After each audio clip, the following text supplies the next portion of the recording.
Here's a place where all of us can be safe. Our stories of transformation can be safe, and all the things we want to research are safe here. This is Safe Space with Cheyenne. I'm really excited you're here, and I hope you stick around for a while, because I've got a lot to show you before I leave Earth. I love you guys. Hello, all my friends. Today is a special day. I call it Liz Day at my house because I am finally interviewing the best-selling author from the book called WTF Just Happened, or What the Fuck Just Happened, depending on how you'd like to read it. It is a mind-blowing book. I'm still in the middle of reading it. I'm still in the middle of loving it, even from touching the pages and touching the cover of the book. But we are talking about a sciencey-skeptic perspective on dealing with grief, healing, and understanding the afterlife as an atheist. I cannot tell you how excited I am to bring Liz on the show and have her tell this whole story. I was a skeptic before I started looking into all the things that I am into and have moved on from. So I just felt like when I really found this book, I found another person who wondered the way that I did and really wasn't scared to go out and be like, okay, screw it. I'm going to go see what spoon bending's about. I'm going to go on a ghost tour. I'm going to go study this. I'm going to go study this. I have to have the direct experience for myself. So Liz has come on today to share not only her book that I have back here in the background for y'all on YouTube to see, but just to kind of tell us all the crazy shit that has happened to her and what made her write the book in the beginning. So welcome to the show. Wow, thank you for having me. I love that intro. Thank you. Yeah, that sums it up. It's just been like nothing but crazy shit. So Yes. And I feel that too for my direct experience for what I'm going on. Yeah. But for you, so you grew up in a household that, I mean, basically just atheist. It's not like, I don't really know like another term. I remember you said it was just kind of like secular, like you did the regular holidays that everybody kind of does, but for the most part, like the afterlife was just kind of like wishful thinking. Yeah. Oh, and sorry, that was Pickles just popping up and saying hello. He's going to do Pickles. That. No problem. So I grew up, there's different kinds of atheists. I think there's people in atheist families where people grew up like religious and then they're very staunch atheists and it's a reaction to their religion. Then they're just purely secular cultures where religion's just, in terms of God and afterlife, very irrelevant. And that, I would say, was more how it was. I grew up in New York City in like a very kind of more intellect-based household. I grew up culturally Jewish. My dad was Jewish, my mom Protestant, neither of them raised especially religious. And I guess my dad was raised somewhat religious, but I think it was more about being super embedded in Jewish culture, the way he was raised. So we did all the holidays, both Christian and Jewish, but like Christmas was about Santa Claus, Hanukkah was 8 presents and just sort of like fables that went along with that. And so like God was just irrelevant. So it wasn't one of those like, let's have an atheist club, like the way you hear some people. It was just complete, in New York City culture, the area at least I was in, it was just, I don't think my friends and I ever even talked about God or anything. And it wasn't really until I went to college, and I went to college in the South in Austin, Texas, and most of my friends are pretty progressive, and Austin's a pretty progressive city, but nevertheless, you had people from all over Texas in the South, which is a lot more religious based, and I noticed it was really just different. It was just sort of like a thread of religion, and God was part of their lives in a way it never was for mine. So, but I never gave it much thought. I just wasn't that it wasn't like interested. A part of it. I'm glad that you elaborate on that, because I know when people hear the word atheist, it really is like a reaction to a religion. It's just like, no, I do not subscribe to that. No, that's not me. Like you always hear those like hardcore people. But I can imagine you just being like going to Austin where it's literally about like God and guns, right? Like all of Texas. And Austin was more chill, like liberal. I hung out with like a lot of people from more of the cities. Well, I mean, not to say that there weren't totally like open-minded, like people for from the small towns. I had people from all over, but I mean, I didn't necessarily hang out with all the gods and guns people, but I had never seen any of that in my life. So I was kind of like, holy shit. But I felt like I was such an outsider, just like, it was as extreme as if I was like when I was backpacking Thailand, like when that stuff came up, unless someone said something super offensive, I just took steps backward and was like, okay, just like I would like in Thailand be like, I can't believe you're doing this. But yeah, some of the more offensive stuff, I definitely spoke up, but I'd never been exposed to any of that. It seemed, so it was just more like, it was definitely a bit surprising in the beginning. Yeah. So life's progressing this way. Your dad comes down with an illness, and while he's going through this illness, you just having these thoughts of afterlife, and if he goes, what's going to happen, like just attacking you is what I would assume at the time. Like how did those thoughts come to you? Yeah, and I wouldn't say it. Yeah, it was more, they weren't coming to me. Like I would have loved if they were. It was more my very first thought, like my dad's, anyone's been through this, like you have that talk with a doctor, and you're basically told things are not going to be okay. And I just remember the doctor was like, well, basically he's going to hospice. If, sometimes there's a miracle. I guess that's how it's worded to people to digest it. And I was like, well, I don't believe in miracles. I believe in science. And I remember just saying that because now I've known so many different grieving people that some are like, well, then I prayed that moment. I was just like, once you say the answer is a miracle, like I consider that like 0 chance of happening. So while he was in hospice then, or that day, my very first thought was, okay, and this wasn't completely logical, but it came to me logically, but it wasn't like, oh, I believe this the same way. Like if a doctor walked in and was like, here's a medicine that actually works really well for, he'd had a stroke and it spread infections. If they're like, this is a new medicine in a study, I'd be like, yes, let's go do it. But my very thought was, okay, most of science fiction comes true. If you look at science fiction from like the 70s, 80s, or at least a large portion of it. And I mean, we're talking about like populating Mars in a realistic way, probably not in our lifetime, but those are the things we're talking about. We have Zoom, iPhones. And so I thought about all that. And I was like, well, one large component of science fiction is time travel. Is there any way time travel is at all possible? If it is, and people are time traveling, and we would have no idea. So maybe.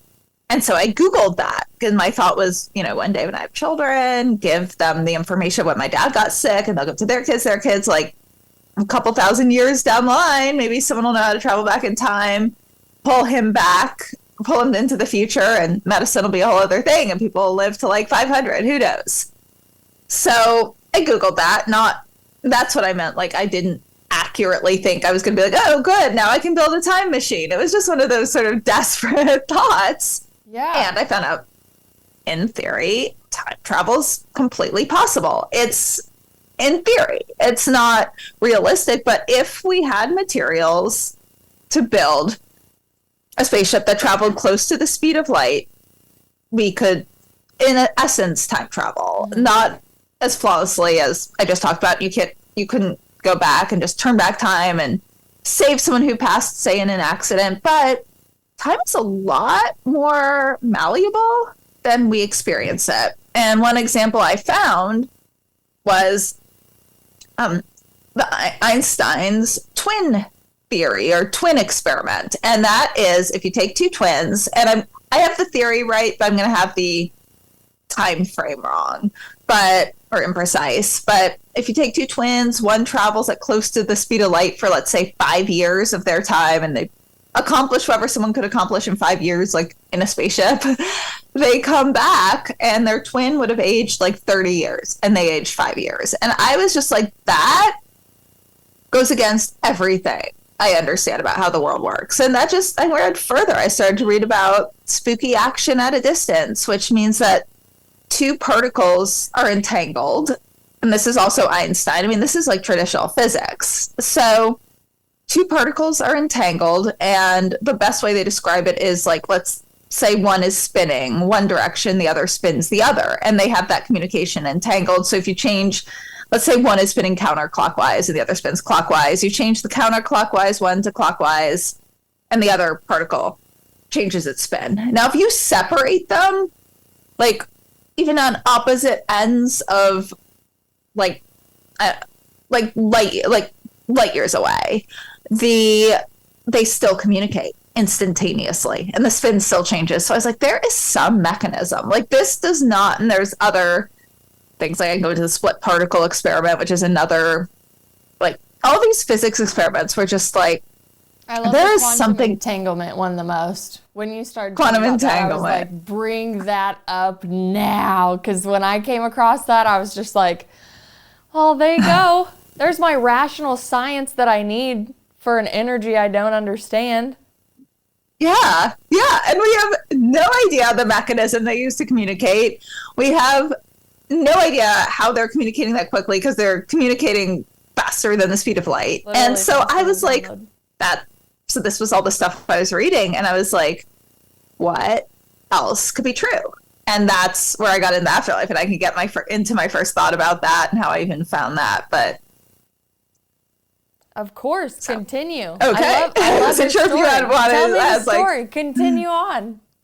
okay, I wasn't sure if you had like more physics questions. No, Okay, no, so no. that could open my mind, as well as like delving into like more physics. This wasn't like one YouTube video. I spent about like a week reading nothing but like everything I could on physics, and it was just, that was like this huge what the fuck. So then my next thought was, so if, and this is how I thought consciousness worked at the time, if our brain neurons fire the way they do and create consciousness, and this consciousness happens to be me, and I get to experience a consciousness as a human being, and it happened once. Now, why could that not happen again in a couple hundred years? Like, I wouldn't be Liz again. My dad wouldn't be himself. He probably wouldn't, like, the odds out of billions of people, we probably would never even meet each other, because this, in my mind at this time, it was just this completely random material evolutionary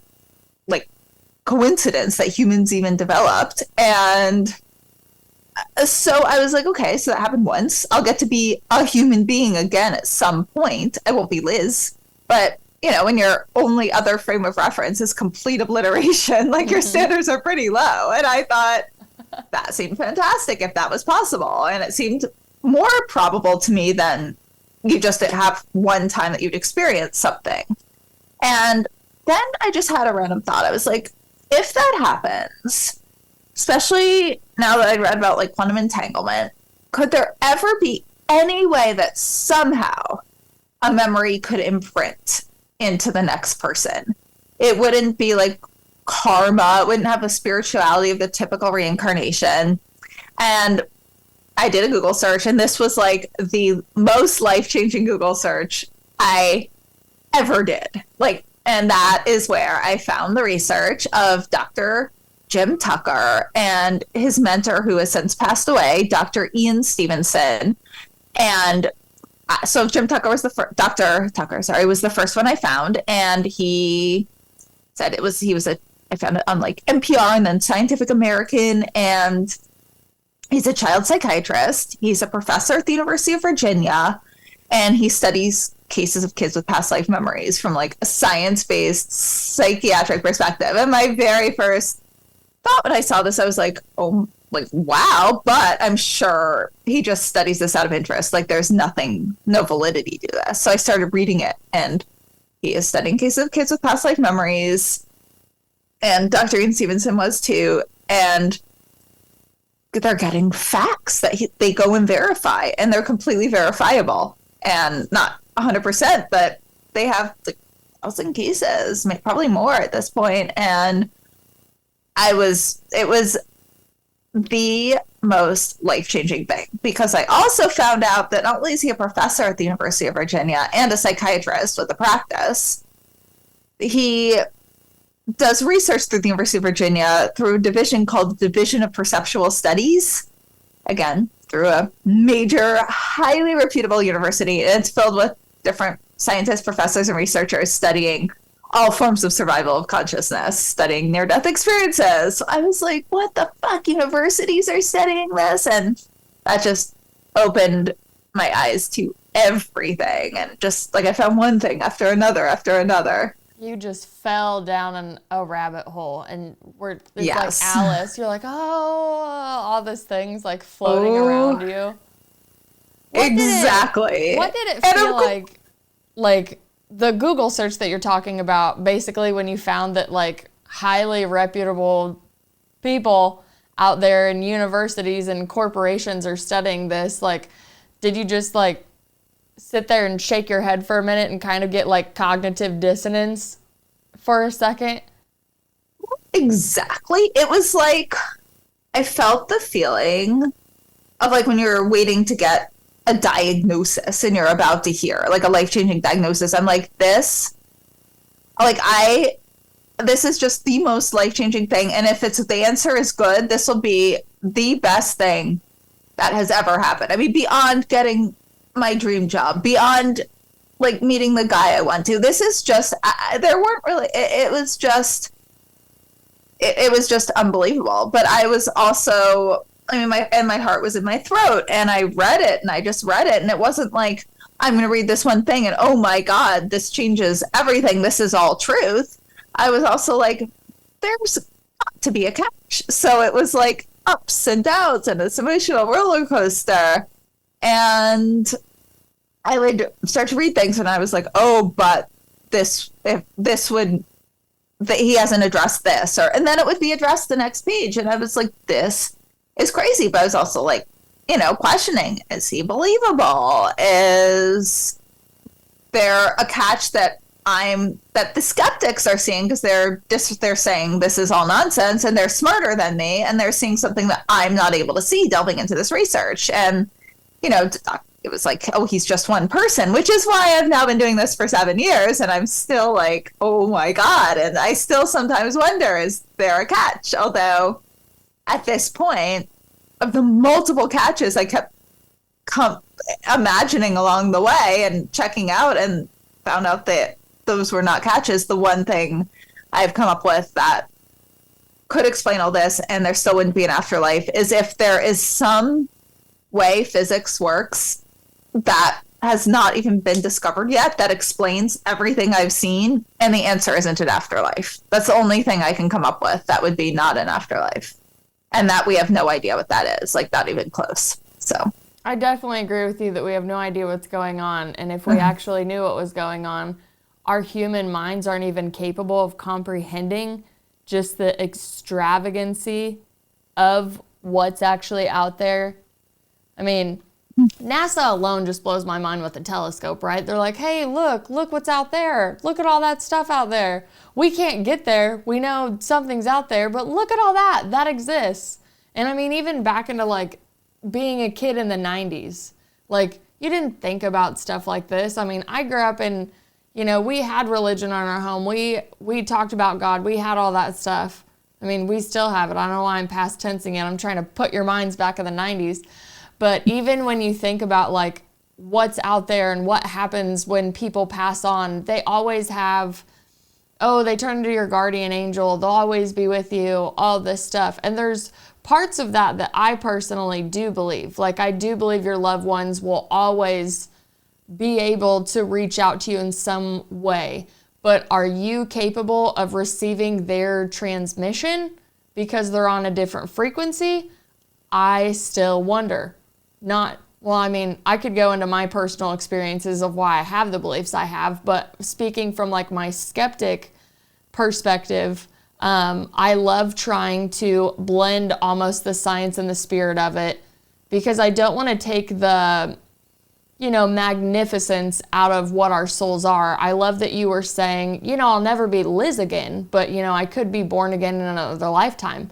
And I love that you have that perspective, because I do too. And it always, like, thinking like that and almost like that third person aspect of yourself is just like, I really have to honor Cheyenne's time in this incarnation. I really just have to make sure that whatever I can do and want to do, I'm going to go do it, because Cheyenne specifically, never going to happen again.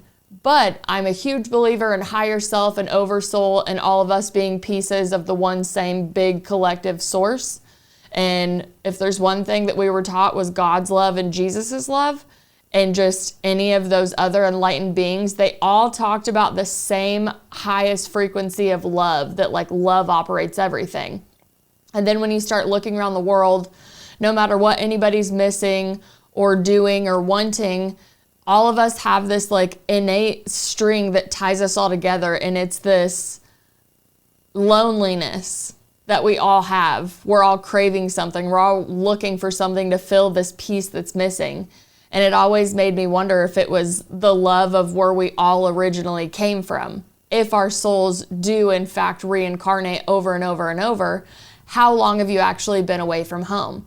And us in our human experience, we know what it feels like to go away from home. Maybe if you just go to college at first, it's your freshman year, you still go back home and do your laundry because you're used to being at home. But then sophomore, junior, senior goes, you're used to being away from home, but you still remember, oh, I have a home and I miss it. I'm just out here exploring.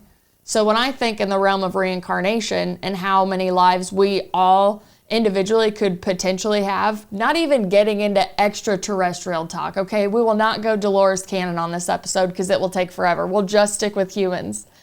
But when you think of if you and I had reincarnated and we had 500 lives, how much time were those lifetimes, and how long have we been away from home? So then over time, this loneliness and this forgetfulness of the love that we came from is what's slowly eating away at all of us. And I think the awakening aspect of it, of us realizing like, oh, I just miss home. Oh, like it's not a materialistic gain that I need to like shove myself full. Like there's a disconnection in spirit, in understanding spirit, and how no matter what you believe in, we're all missing a piece of the puzzle, right? So like people like you and me are going out and being like, okay, what's really going on? I'm just going to go have some direct experience with a bunch of things that I am supremely skeptic about or don't believe in at all, because now I'm curious, and I'm innocently curious because I would really like to know where my loved ones go, or where am I going to go? What's going to happen to me? And for me, I don't know if it's for you, but it makes me want to like live and explore more, understanding and like really finally getting, I guess, that I'm like, man, the one life to live, I get that, but it's like one life to live for Cheyenne, and I really do want to live it to the fullest. And I always take it back to a scene. Did you ever see that Disney movie Soul? I haven't. Everyone's telling me I have to see it. I know I need to see it. It's the cutest thing in the world. So it's a little spoiler alert, but it's one of my favorite scenes because I feel like I am soul number 27, which is a big character reference in the movie. They're in the school area before they incarnate. So they're learning what they're going to do before they incarnate on Earth. And when they're like done, they get to come down. And 27 doesn't want to come to Earth, doesn't want to learn anything, doesn't want to progress at all. And it's just kind of scared of coming back to Earth and all that. So there's another like higher being that comes in. And basically there's a scene where it talks about like souls can't eat pizza. Do you know that, right? Like if you're a human, you get to experience these things with your human senses that we on this plane can't. So it even showed like the soul like trying to eat the pizza and it coming down, which this was actually the man that died that did it, because he was human and then he was in spirit form and he tried to go back into the physical world and still experience things like he was a human.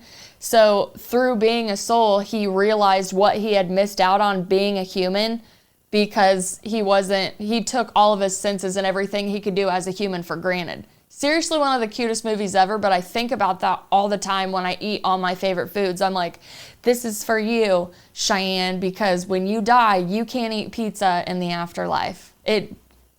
You need your physical vessel for all these things. And then all these everyday, ordinary things that seem to be mundane and just, I'm like, okay, well, this could be the last time that I do it, right? Yeah, I have no idea. I don't know my checkout date. But I'm really enjoying this now, and it even helps me like live in the moment more with those itty bitty moments as well. Yeah, I relate to a lot of that. I definitely feel more like very invested in who I am right now. I've changed my mind a lot from what I said about how I imagined it when I first discovered Dr. Tucker's work. Like, I no longer think the most likely explanation is consciousness is created by a brain. I mean, I haven't ruled it out, but I don't think that. I think that's. I think there's more to it. I think the other is much. Say. Yeah, I think there's like an entanglement. I think who we are is stored in some form of like non-local, non-physical consciousness, and it downloads and quantum entangles into our brain and then brains of other beings at different periods of time. And yeah, I really think like, I don't know. I mean, yeah, I think like it does motivate me a lot. I feel more motivated, I guess, more like less existential dread and more just like, okay, I can enjoy being Liz and who I am. Mm-hmm. And yeah, most likely, I think aspects of my personality will continue, just like aspects of who I am today versus who I am at 2 years old, or who I was at 2 years old is similar, but in many ways a completely different person. And I think there's a more extremity of that. So and differences as time goes on. So in different lives.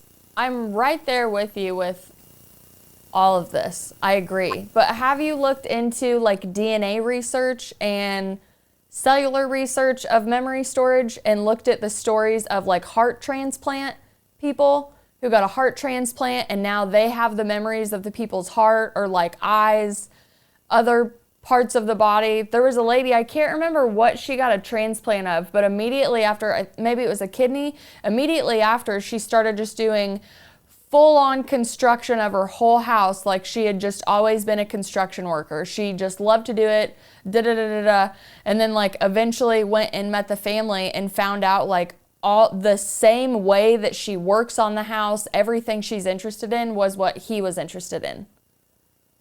I've heard about this stuff. I haven't delved deeply into it. It's really interesting. I don't fully know what I think about it. I mean, there's so many. It's hard to say. Is it that if like our consciousness is all non-local, is that person who's passed away like going in then and entangling with this other person? It shows that not all of who we are is stored in the brain, the way I think there's always been this assumption that everything is brain, but there's a lot more talk that a lot of who we are, a lot of what we think is the brain is stored in our guts. And I relate to that too in many ways, because I think we as a culture have done a lot of work of turning off what feels right in our guts and only using our brain. I think that's made us more confused, even if we think it's made us more logical. Makes me wonder too, like, where do memories imprint? How much of our personality that imprints could just be like physical DNA versus personalities, and versus like parts of us that are just always going to be with us if, you know, we do live multiple lives. It's so complicated. I think when we get into this, we could talk some about some of the data and studies, but this kind of gets much more into philosophy than anything factual. And even when you get into it, you said, you'll never be Cheyenne again, I'll never be Liz again. That also can get into some forms of philosophy too, and questioning about time, because there are theories that every minute in time is constantly going on. So I will always be Liz, and I will always be the other people that I have been in the past, or other beings, not only humans. And that is all kind of happening. And, you know, and it's never not going to happen. It's just we keep experiencing moments, but in a way we don't fully understand. I'll be eternally experiencing these moments. I'll be eternally experiencing moments as the other beings I am. And then there's this like non-local consciousness that's like entangled with all of them, and I'm these many people with, yeah, I mean, this is just getting into philosophy, and then timelines, and yes, you speak my language. I just love to hear you talk. I'm like trying to make sure I don't interrupt you, because I'm just like, the way you talk, you have a wonderful cadence to you, and the words that you're pulling out, you're using some of my favorite words in physics and philosophy and in science. So I'm like, I'm so glad we're here. I'm so glad. Yeah, this is so fun. I know. Yes. It's really fun to talk with you. So yeah. Okay, so I have a couple questions pertaining to the book. I know that I don't want to give the whole story away at all, because again, like I really encourage people to go get it. Whether you're a Kindle person or a book person, as you can see, I'm a book person, but I just love having it in my hand and flipping it. And I even go out and buy personalized bookmarks. I'm still well in the 90s and 2000s of the book crew. Yeah. But and by the end of this summer, I'll just add, I'm going to be recording my audiobook this summer. Nice. So an audiobook will be available in the fall for those of us who like audiobooks. I'm a big audiobook. I like alternate Kindle audiobook. But yeah, I'm getting more and more into audiobooks. So there will be an audiobook at some point. Good. Not too far in the future at all. Available. We will definitely add that in. I have never went to a seance or a spoon bending class, and I'm all about like, hey, let's go experience this. And then now, obviously, having my platform, I like to record it and show people so they can live vicariously through the experience if they're scared to, right? But what made you want to go to a spoon bending class? Oh, wow. Okay. Well, so the spoon bending, it was actually, I ended up in a spoon bending class. I didn't even intentionally, but I had wanted to go to one anyway. So I'll back up a little bit, how I even ended up there. I was taking classes at a place called the Rhine Education Center, and they take a scientific approach to studying,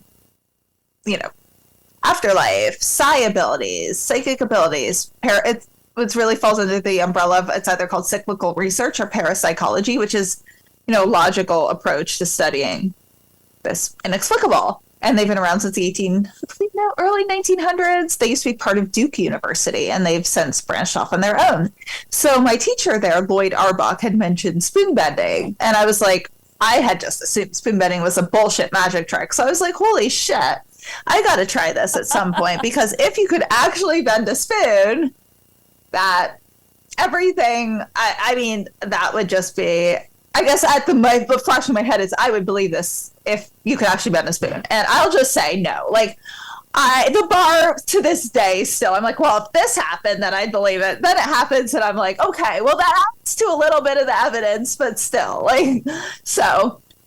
And then I will say, coincidentally, my medium friends will say it's not a coincidence. I had found this medium, Laura Lynn Jackson.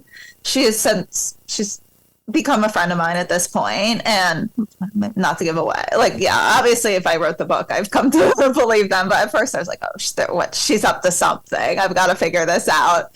But I found her because, and this is kind of the trajectory of the book, but I found her because there was a researcher I initially found, because at the very beginning, the part about Dr. Tucker was just me huddled up in bed reading scientists. So I found two scientists. One is Dr. Diane Hennessy Powell, and she had been like a professor, I believe. I know I'm going to have this all wrong, so I feel terrible. I don't have her bio perfect, but she either attended like Harvard Medical School and then Johns Hopkins, or she was a professor at one of them, but she'd both studied with and or been a professor involving like Harvard and Johns Hopkins. And she wrote books on psychic abilities. So I reached out to her and asked her if she suggested any psychic mediums. I expected to get back, first of all, I was embarrassed. I'm like, this woman's going to think I'm the stupidest person.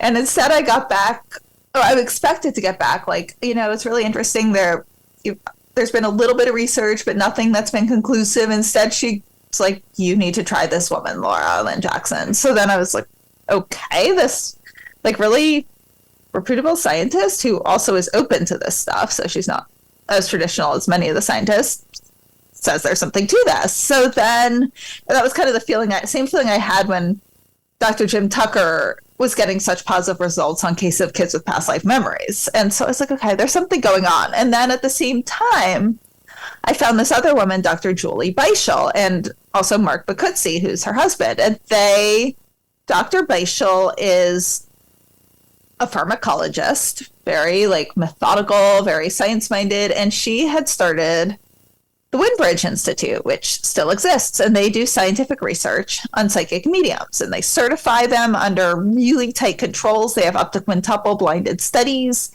And one of the things in my early grief was just being huddled in bed, reading the books by Dr. Julie Beischel, reading their studies that they publish on the Windbridge Institute. And I was just like, I don't know what I think of this. This seems insane.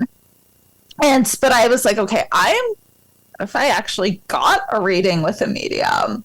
And so I go down the list of the Windbridge ones. I was like, I'll definitely do a Windbridge one. And Laura was the first one I saw who was in New York. And I was in New York at the time. And I mean, I'm there most of the year. I do a little bit of time in LA. But I was like, I've got to do it in person because I want to watch what she's doing.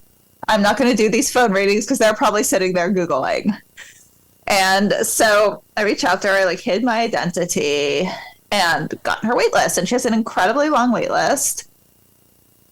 So she also taught workshops. I'm like, well, I'm going to go to her workshops and see what's going on. And I'm like, you're still obviously skeptical at this point. You're like, I'm going to figure this out. I'm going to break this magician I thought trick. There was like, oh yeah. And then I end up getting some readings with some other mediums, which like, you know, it was just kind of this whole trajectory. So by the time I got to her first workshop, I'd had a couple readings. One was amazing. And then the ones after it were not good. So I was like, I sort of imagine the first medium reading? Because I hadn't recorded it. I didn't know you were supposed to record. I have recorded every single one after that. Mm-hmm. I just didn't know to do it. So always record your readings. But like I got a lot of verification about that first reading later because I was like, it was life-changing with this woman who I would give her name, but she's no longer doing this. And she was very just sort of underground and did it for a while. Mm-hmm. But then I go to Laura's first class and I was like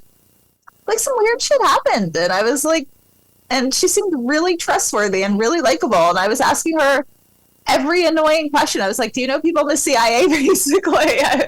And I was like, why don't scientists believe this? And I was just like asking her about like all these science questions. And she was really patient with me. And I was like, she seems really normal.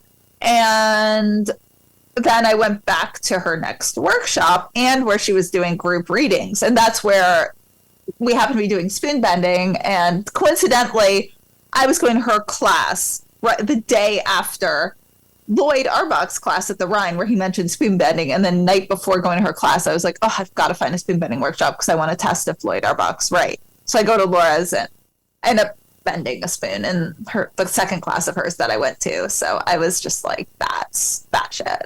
Yeah, my eyes would flutter. I would be like, what? Oh yeah. I mean, beyond my eyes fluttering. I was just like, I freaked out. What's the science part of your brain telling you right now? Like the left side of your brain trying to like coach you through it so you don't literally just like fry. Like were you trying to explain physically? You're like, the reason this happened is because this molecule and this energy. And like, how did you explain it to yourself after you had the direct experience? I think this was just like, I had taken time off of work and sort of out of my life and moved home for the year after losing my dad because I was not in a good place. And all I was doing was this stuff and reading it and learning it. So it was just like, yes, I was like astounded and in shock, but every minute of my life was spent trying to process this and trying to explain this stuff and like mix it with little grief waves. So it was just like, this was like what my life was like then. So I was just like, holy shit, but I'd already read, I guess, Lloyd Arbach's one of his books, or he'd explained that, I guess I thought it was somehow like the same way our consciousness works, that if it was non-local and we survive, when I say non-local, I mean not like connected to a brain, surviving bodily death. And I'd already heard about signs and had maybe gotten a few signs and how they impact, like they can impact objects, like make feathers appear.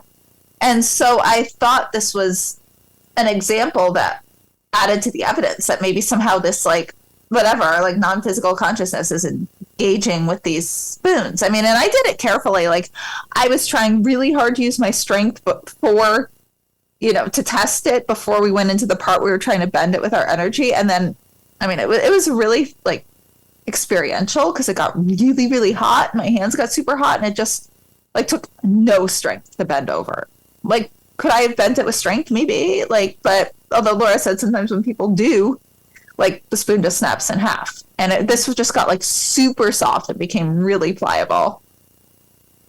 I want to go And to then a my spoon bending class. What? After I saw that, I was like, she's inspired me to find someone that will teach me how to do this because I just want to have that experience. It's really like it's amazing. Like I've gone to a lot of other spoon bending things since, and I hadn't had any luck bending them again. And then I had one experience where I think I used my strength, but I want to investigate that a little more. But this time, I didn't feel like strength. Like it was weird.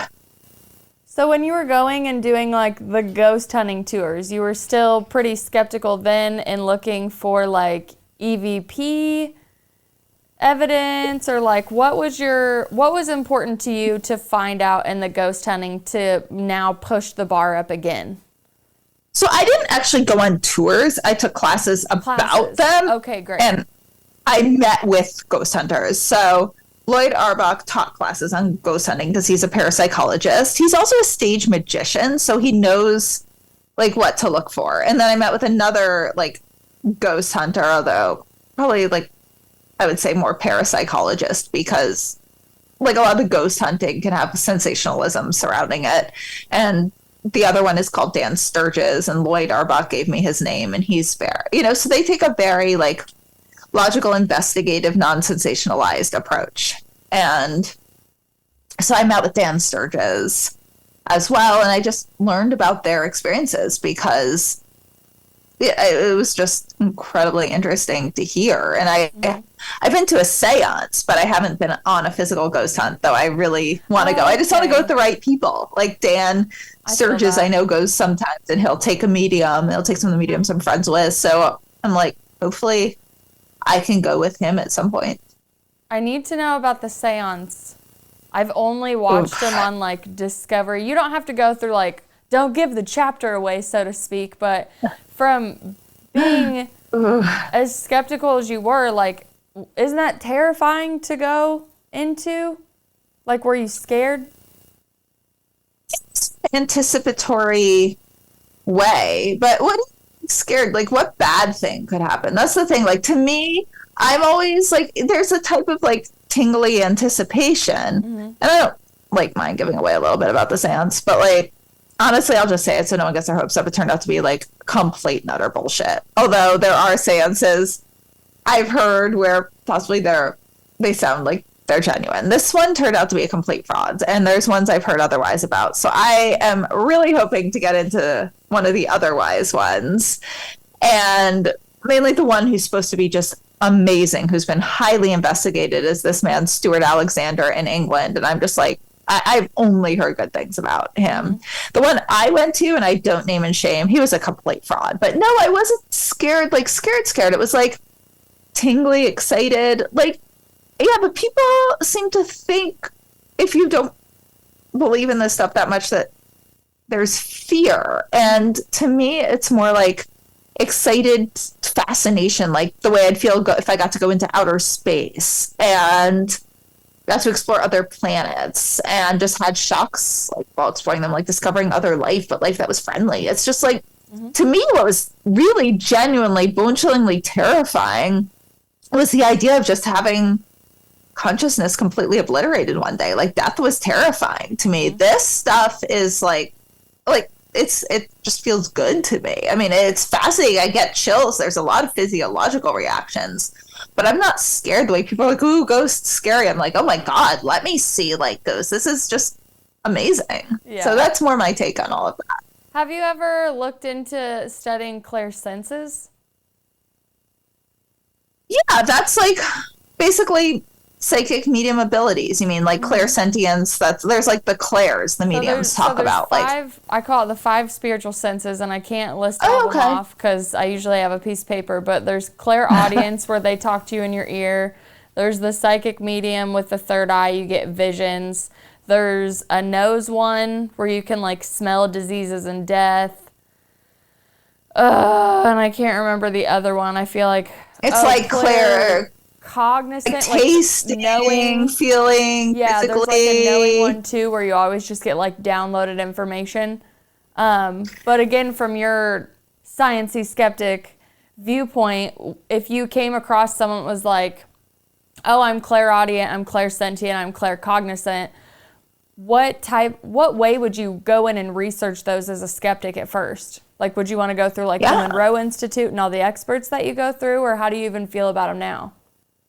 Yeah, I mean, a lot of the mediums say that they have, I mean, most of them will use one of those terms to be like, I'm clairaudient and clairsentient. Like, I'll hear things and I feel. So that's, in many ways, is just getting a medium reading under controlled settings, the way Windbridge Institute did, and the way where I now volunteer, the Forever Family Foundation, who certifies their mediums to assure they're accurate and specific and don't cheat. And so their mediums are amazing. So it's basically just getting a medium reading and seeing if it's accurate, because a lot of them, the way they'll describe like Claire, the taste is like clairgoussient, I think. It's like, it's not just that, or Claire, whatever the scent is, like Claire, able to smell, not the proper term.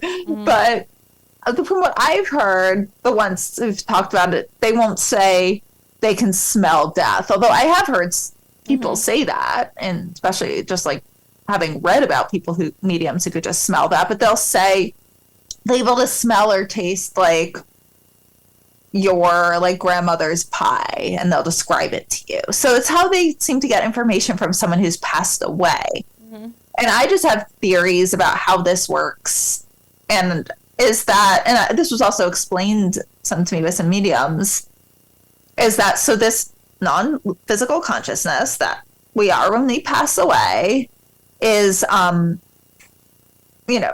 would guess it somehow parallels the same whatever quantum type of particle that works in quantum entanglement. Some way, I think the way the information communicates and the mechanism is probably going to parallel. I think there probably ties into like other dimensions where it's hosted that we will learn through like a string theory type of research. And so it goes from one dimension to another and then presses into your nervous system and your brain. And your sense, like you experience it through your nose, but your nose triggers your brain or nervous system. So it doesn't directly create the smell and go into your nose. It presses on the parts of your nervous system or brain that smells. Just like you could go into a brain study and they could poke certain parts of your brain and make you smell things that aren't there. So if I could guess it, you can hear things that aren't there by having them poke your brain. And then I once just went to this sort of like technology fair that was really cool. Or actually, no, I knew someone who was going to one. I was at the fair, but I also had coffee with him. And he was like, try these headphones. I'm making them for deaf people. And if you connect them to your iPhone and you plug your ears and you put them on your head in a certain way, and they bypass your ears and go right to your brain and trigger the part that hears sound. So your ears aren't getting it, and I was hearing sound. And it physiologically felt different than when I listened through my ears. It was very interesting. Wow. So I think that probably works in that way rather than like creating the sound that you then hear. That's my guess. That is so cool. I'm so glad that you brought that up. I didn't even know anything like that existed till this moment. Yeah, it seems, I mean, it probably doesn't work for all deaf people. Probably it's certain kind, certain type of deafness. Like, I'm sure there's some people where there's, if there's just ear damage, but it's working perfectly in your brain. I don't know enough about deafness and how really senses, auditory senses work to have anything valid to say on the topic. I think you sound great. So I'm just, again, I love hearing you speak. Thank you. So you started blogging about all these experiences anonymously. You obviously felt you didn't want the criticism, you didn't want the judgment, you didn't want anything from anybody while you're just trying to figure this out, right? Right. So finally, like, there's a point in the blog where you realize you want to write a book. Like, what is the turning point where you finally decide, I have all of this evidence, I have all of this stuff, now I would like to go share it? Because I know even when you like kind of wrote the first draft, it was still very anonymous, and you're like, damn it, I have to tell him it's me. I have to, put more of my personality and more detail in the book. So explain a little bit of that evolution to me. Yeah, it wasn't like an overnight thing. I was getting more and more involved socially in this community. these people were really normal, and they had like normal, cool friends and normal, cool relationships. And, you know, some were married to like, I mean, most of them tend to be more women's and like gay men than the average industry, though I used to work in fashion. So, you know, it's the norm to me. Mm-hmm. But, you know, so I was going to say like husbands and boyfriends. And, you know, there are some straight men who are married to women in it. And, or, you know, and some of the younger single ones are like dating, and just their whole life approach is very normal. The ones I was meeting. I mean, there are the ones out there that are super woo and, you know, their whole approach. And I don't relate to those people. And these people are like, it's just funny. One of my close friends, Joe Coretta, he's a medium and so normal. Like this, again, I said I worked in fashion, and he's like this like stylish New York gay guy who like would totally have fit in when I was working in fashion. And like my friends will meet him or see photos, and they'll be like, wait, that's Joe? And I'm like, why? Because you thought he was going to be really weird. And like, well, I didn't. I was like, yeah, you thought he was going to be weird. They're like, yeah, you know. And he's one of many people who all have that reaction. So that was the mediums. Then there were all the researchers. And then I had my mentor in this industry. I actually had two. And sadly, like my main mentor, who was like a second mom to me, passed away, Fran Ginsberg, and her husband, Bob Ginsberg, and they founded the Forever Family Foundation. And Fran was just like, she so took me under her wing, and she was just like such a no bullshit person. So I'd be like, well, if I ever really wrote this or talk about it, people are going to think I'm weird. She's like, who gives a shit? Get over it. You know, so she was really inspirational with that. And then all these friends, and then I was like, quote unquote, like coming out to some people, and I was like, this sounds really weird, and people responded so well. Like, people were not like, oh, God, that's crazy. They're like, that's really interesting. And, you know, people had different reactions. You know, people I would always call normal. It was reactions from, okay, I've never told anyone this, but, and then share a crazy story. Or some people like, oh, yeah, I completely believe that. That's really interesting. And some people who were like in deep grief, or, you know, because I was hanging out with a lot of like griefy people then in groups, and they were like, wow, I never thought of that. This is life changing. And what I was getting from people overall, I mean, aside from the ones who were like, oh yeah, I totally believe that. And I go to mediums. I was like, you do? But the other people were like, the way, wow, I never thought about this, but the way you're talking about it, this is relatable. Like if I had heard people talk about this, and people like you talk about this, you know, not to say I'm like some special, amazing person, but, you know, like a lot in general, the people you meet who talk about this are of a different type, like, you know, and they just don't relate to the type of people who approach the world more like me, who are more science minded and like left kind of, I mean, I'm artistic, but like, you know, my approach to this is very like left brain logical. So I could talk to them, especially those in grief, or maybe some had experience where I ended up talking to someone who had a terminal illness who was going through this, and I could relate to them in ways others couldn't. And that just started to feel more important to me than whether like some people might think I'm weird. And the people I had like a really good support system with the Forever Family people, and then other people who were just like, you know, and then COVID happened, and just like everything kind of changed so much with then. And then Fran got sick, and I was like, I've got to just like do this, especially Fran getting sick. I was like, I've got to get over this. Like, you know, and a medium kind of, I was like delaying some of the final edits, and a medium was actually like, hey, Fran just showed me, like shortly after she passed, like doing these edits, and she showed me red pen. I'm like, oh my God, okay, Fran's telling me to get this, my ass, like in gear and get this out there. So that was like, it was like all of that, but I'd say that was a bit of a culmination.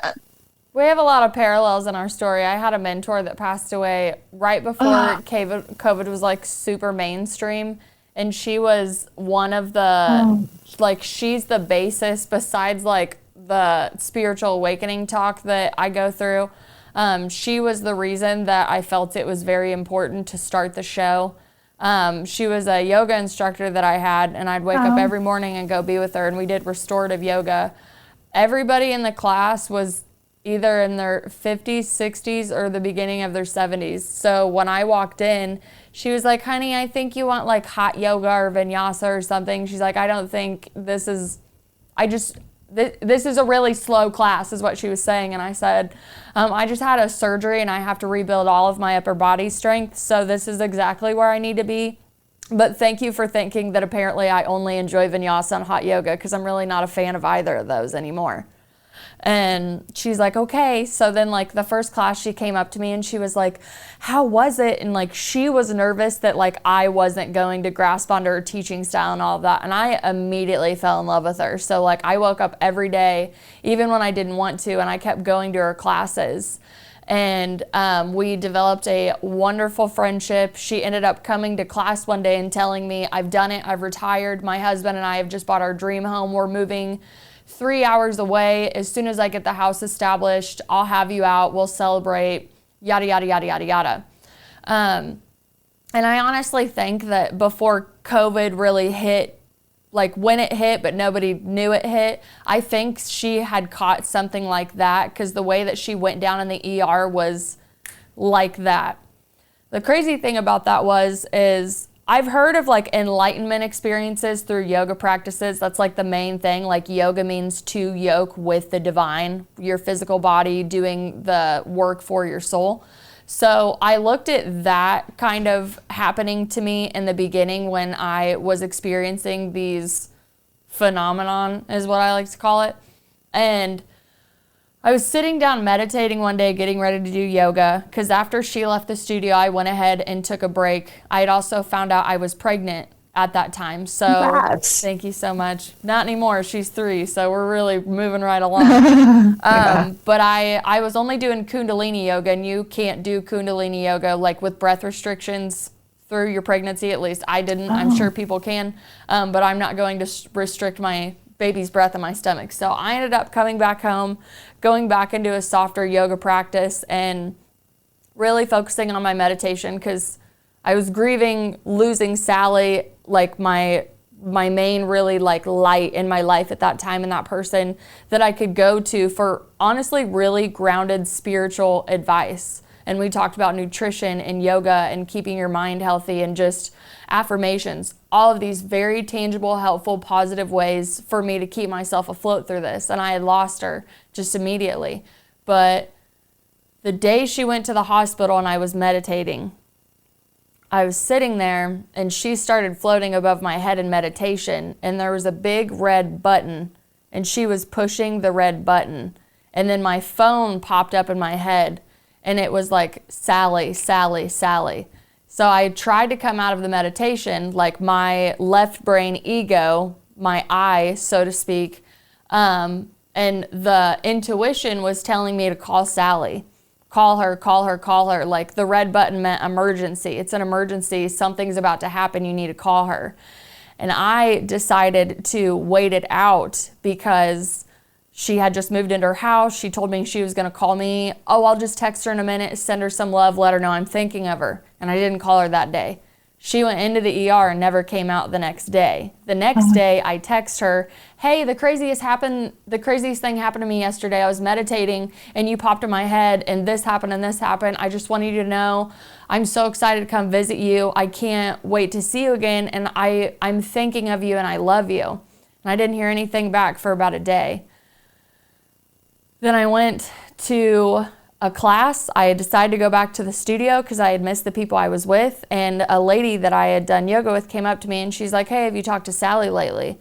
And I said, no, I've been meaning to call her.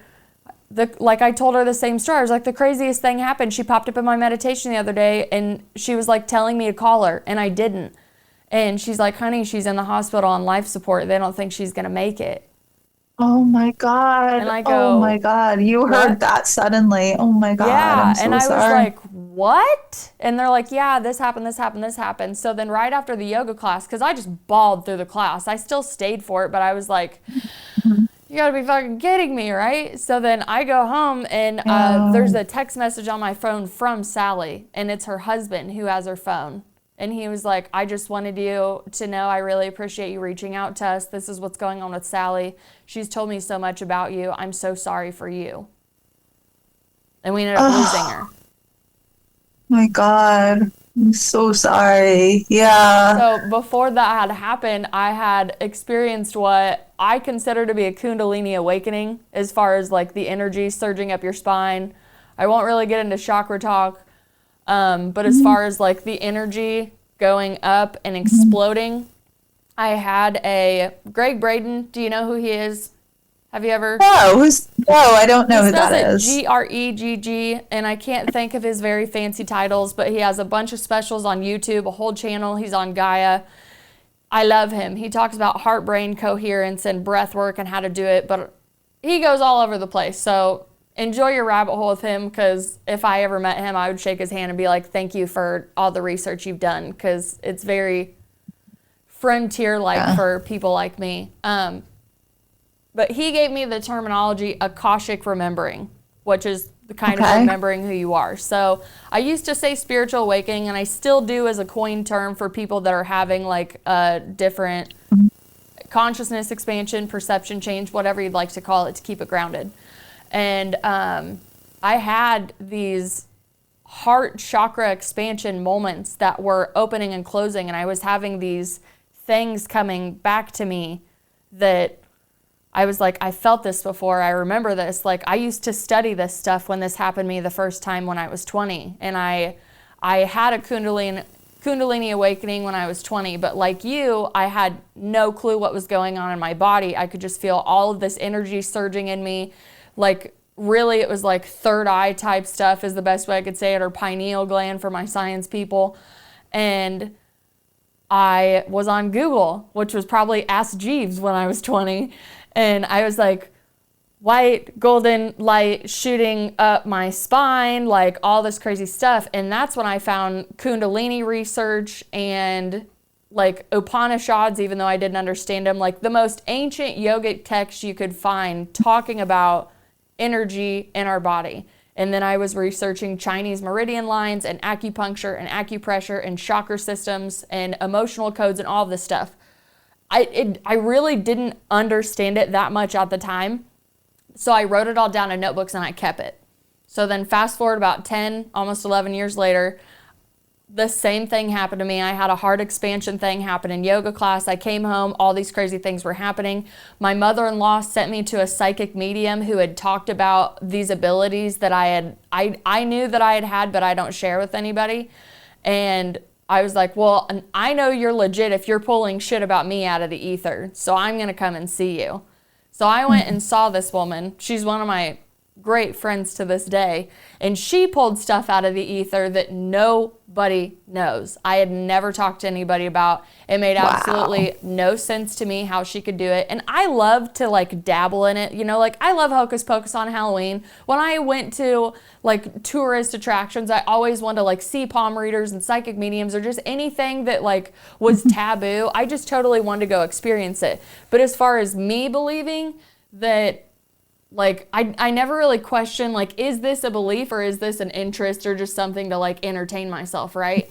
And when I had finally sat in front of that woman and had this experience with her, I started remembering all the things, like, paranormal, basically unexplainable, that I couldn't explain my whole life. And I had to come to grips with the fact that those were real, that really did happen. And now I want to know how that happened. And I want to bridge the science and the spirit of it all. Because like you, I'm like, what the fuck was that? What the fuck was that? What the fuck just happened? Yeah. What else can you say? Yeah, you're like adding to the bag of it and you're like, okay, this was a good experience. I'm going to add it into the pro side and I'm going to keep researching and I'm going to keep going and I'm going to keep meeting all these people. And like you have some experiences where you're like, that kind of sways me the opposite direction. No. But at the end of the day, like you, I've been able to open up and like really understand like me living more and living to the fullest and having all these experiences. And at the end of the day, understanding no matter how much research I do, I'm actually not going to get the answer, but the journey of it is just life-changing. So life-changing. Yeah. And I mean, as you said, you're never going to get the answer. I'm just accepting that proof doesn't exist. I'm going to have to settle for a preponderance of evidence, and that's better than I ever thought I would have in terms of something like survival of consciousness. Absolutely. And also, I just want to acknowledge, I'm so sorry about your experience with your mentor. It really is the worst. It's like losing another parent in many ways, you know? It really is. It's so hard. It. Thank you. And obviously for you too. I read in the book just how straightforward she was for you.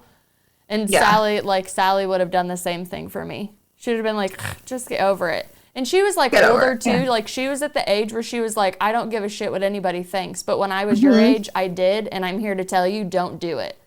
Then like all the women in the class were like that. But she was definitely like my lady. And I still, I'm like, I know you're with me. I don't know where you're at or what you're doing, but I hope you're having a hell of a time with whatever you're doing with your new perspective. So what are you doing? What are you doing now? Like the book's published, you're obviously going around still talking to people about it, still experimenting, but as far as your rabbit hole studies, are there any new things that you're like, this is blowing my mind right now, or adding to the piece of the puzzle? God, constantly. So, well, first of all, I'm writing a second book. I think there's so much content and so much has happened. Like my book ends, I guess, in like 2017. I forget if it ends in like 2016, 2017, maybe 2018, like kind of 2017, 2018-ish is when the book ends. And so obviously a lot has happened since then. So I'm writing about everything from like 2018 to like 2020. And then there'll probably be another one after that. I have my podcast, and I host science and spirituality. Like I was calling them dinners, but I'm like, we can also breakfast, brunches, where I talk about the science and a medium gives readings, and we can host them in someone's home. We can host them on Zoom. We can host them really anywhere. And so I do those. And then, I'm doing a lot more research. So let's see, the most recent thing I just went to is it's just funny because I like look at my old book and I'm like, oh my God, this person. And then like I've gotten to know those people. Like I got to know Dr. Julie Beischel. And if you read my book, I'm like, oh my God, Dr. Julie Beischel. Like I'm so in awe of her. And in my book, I mention Dr. Jeffrey Tarrant. And I was like amazed with his research. In the book, he scans mediums' brains using an EEG and just gets fascinating. So bad. I talked to another guy that's like, interesting. I found out, because he didn't do it just to like see if he was a psychic medium. He was trying to see if there's a disconnection with communication in parts of his brain with like motivation and stuff like that. He scans not his own brain, although he did do a study where he scanned his own brain. He scanned psychic certified mediums' brains.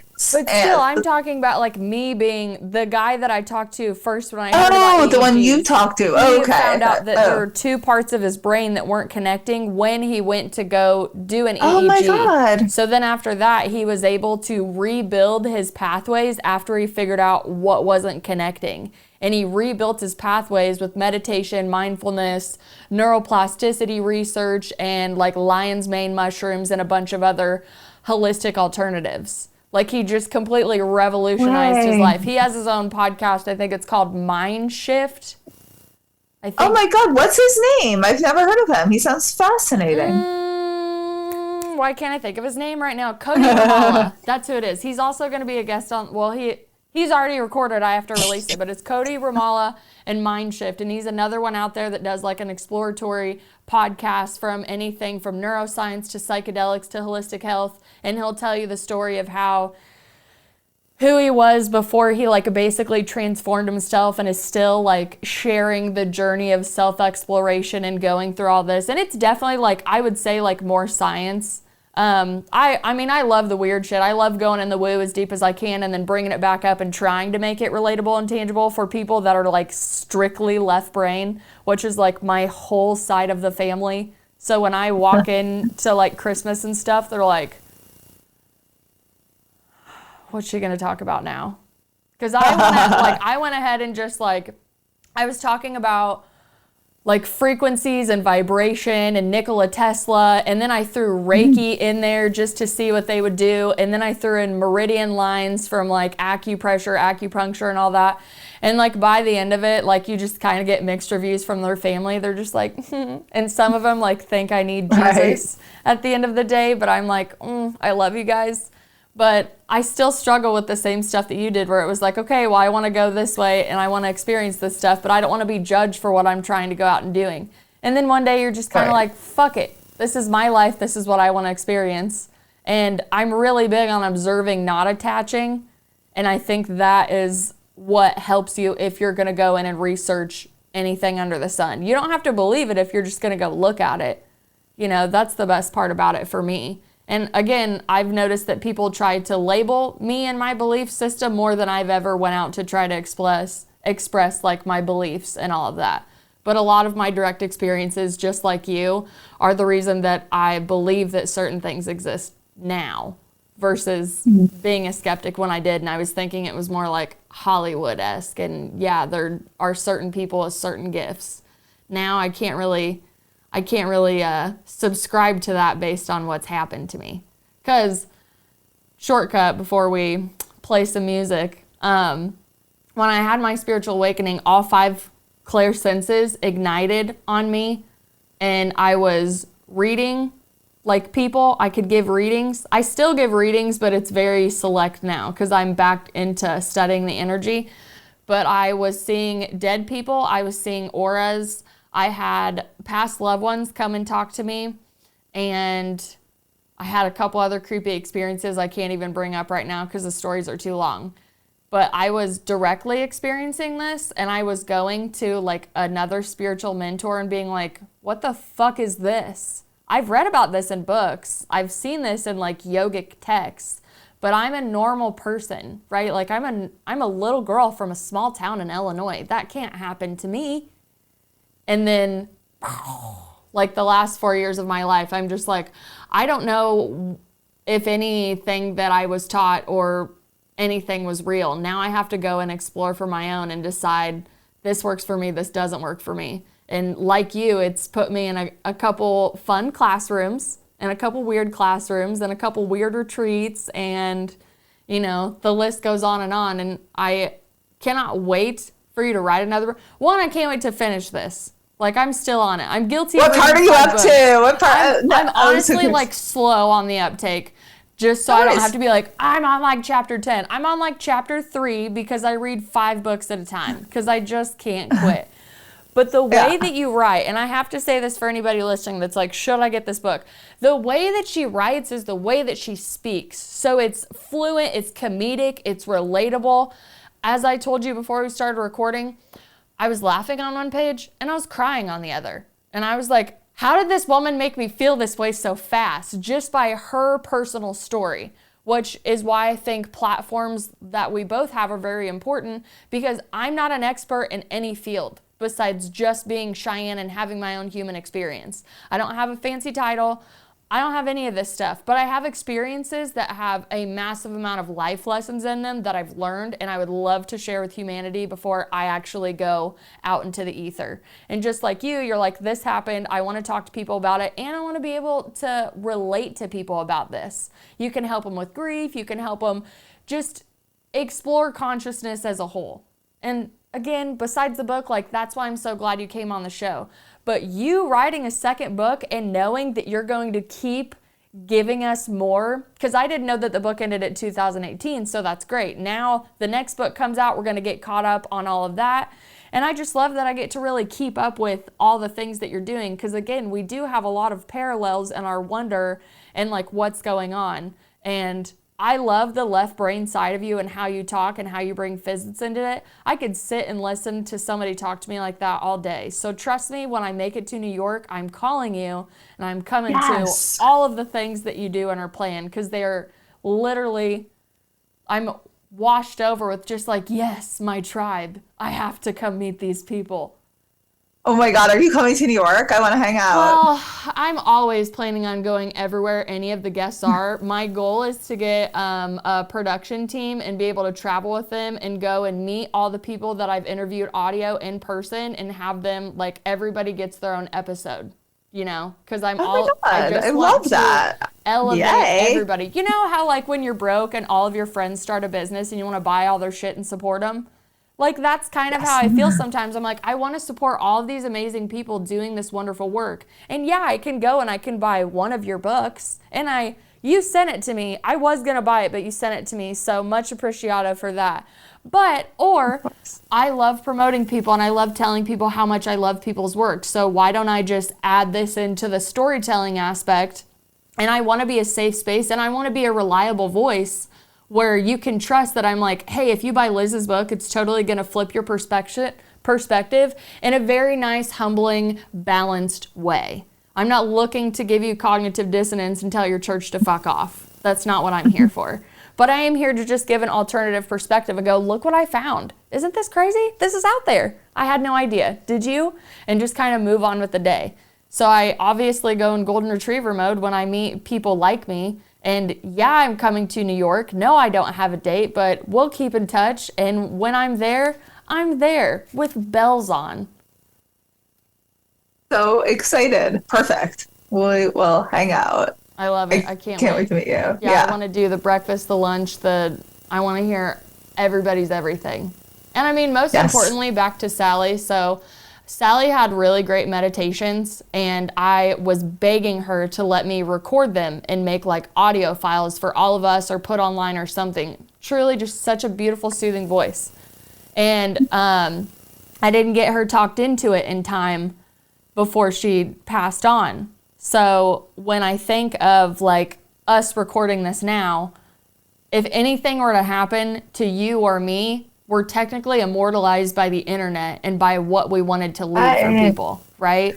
And in like 50 years, whatever, like this will be amazing to have. Of Spotify. You just never know. You really don't know, but I really do think the internet's written in ink. And yeah, I think conversations like this will outlive our incarnations. And that's the most important thing to me, is to meet the people that are doing this and this research that needs to be passed on. So I really appreciate you coming on the show today just to immortalize this relationship that we have on this episode and understand like it really is going to outlive us, and that is the point, on top of getting it out to people and just giving that alternative perspective.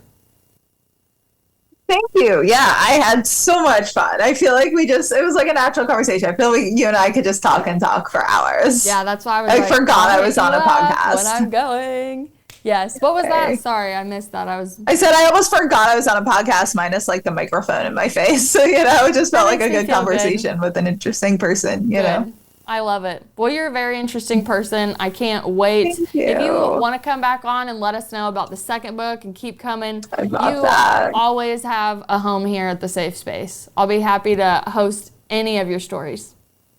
Thank you so much. Yeah, I'll let you know when the second book's out. It's probably not going to be for quite a few more months, but it's okay. And keep in contact with me. I'm working on it. Your book on TikTok in the meantime and telling everybody about you. So I'm excited. And definitely, check out Cody Ramala's podcast, Mind Shift. I think you'll really, really enjoy the science on it and the guests he brings on as well. Oh, I'm so excited. I will definitely check it. Yes. For all of my friends out there, you can obviously hit that description below. Like you always know, it's going to say connect with Liz here. And I have all the ways that you can buy the book, get in contact with her, and stay in contact with her. So go buy the book, please. Liz, thanks so much for coming on. Is there any last words you would like to say? Any sciencey-skeptic advice you have out there for anybody kind of going through those what the fuck is going on moments? I guess there's like a few quotes that helped me process all of this. One was by Dr. Ian Stevenson.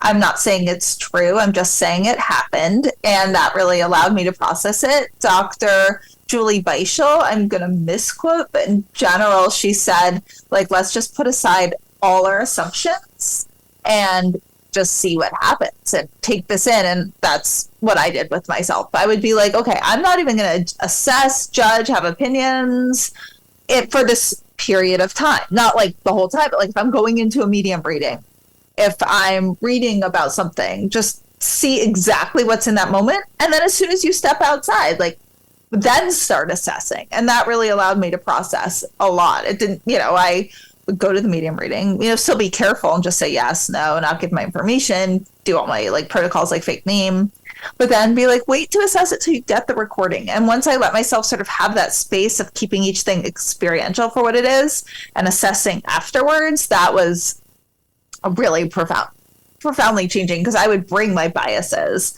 to everything beforehand. And then it's not like, I'm not saying believe anything, but just don't assess it in the moment. Just experience it in the moment and assess it like even half an hour later. That's great. I love that advice. And I'm glad, again, I'll be able to listen back to it whenever I want. Yes. Well, come back whenever you want. And friends, before we get out of here, Vitality Exposed is bringing, this really cool clip from this band from Austin, Texas. They're called Nightcap. Have you heard of them? If you haven't, please go to Spotify right now, download, follow them. They're really funny on social media. They just look like a great group of guys. My goodness, I'm getting tongue-tied over it. They're up and coming to me. Like, they have wonderful, great, festive vibes, and I'm really thinking that in a couple of years, people are gonna look back and go, Cheyenne was talking about Nightcap when they only had like 80,000 followers or something. So go give them a follow, check this track called Eileen out, and see me on the next episode for all of your vicarious living needs. Love you all. We'll see you on the next one.